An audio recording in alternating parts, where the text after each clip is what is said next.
তখন তারা পুলিশের উপর ইটপাটকেল মেরেছে। আমরা তাদেরকে ধাওয়া দিতে বাধ্য হয়েছি। তারা যাওয়ার পথে অত্যন্ত একটা নিকৃষ্ট কাজ করেছে। শেখ হাসিনা বীরের বেশে আসবে ফিরে বাংলাদেশে। শেখ হাসিনা বয় নাই, রাজপথ চারি নাই, আমরা সবাই মুজিব সেনা, বই করি না বুলেট বোমা।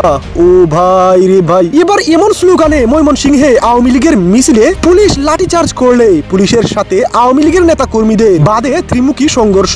নেতা কর্মীরা দাওয়া দিয়ে পুলিশকে দৌড়ের উপর তুললে পুলিশ গাড়ি রেখে পালিয়ে গেলে লাঠিসোঁটা নিয়ে পুলিশের গাড়ি ভাঙচুর করে বিক্ষুব্ধ আওয়ামী লীগের নেতা কর্মীরা। ভাই রে ভাই, 13 নভেম্বর ঘিরে বিভিন্ন জায়গায় আওয়ামী লীগ ও ছাত্রলীগের নেতা কর্মীরা বেশ সংগঠিত হচ্ছে এবং পুলিশের সাথে আওয়ামী লীগের সংঘর্ষের ঘটনা বেশ চোখে পড়ছে। কিন্তু এবার ময়মনসিংহে আওয়ামী লীগের নেতা কর্মীরা মিছিল নিয়ে পুলিশের মুখোমুখি হলে পুলিশ নেতা কর্মীদের উপর লাঠিচার্জ করে তাদেরকে 1 সেকেন্ডও দাঁড়াতে দেয়নি পুলিশ।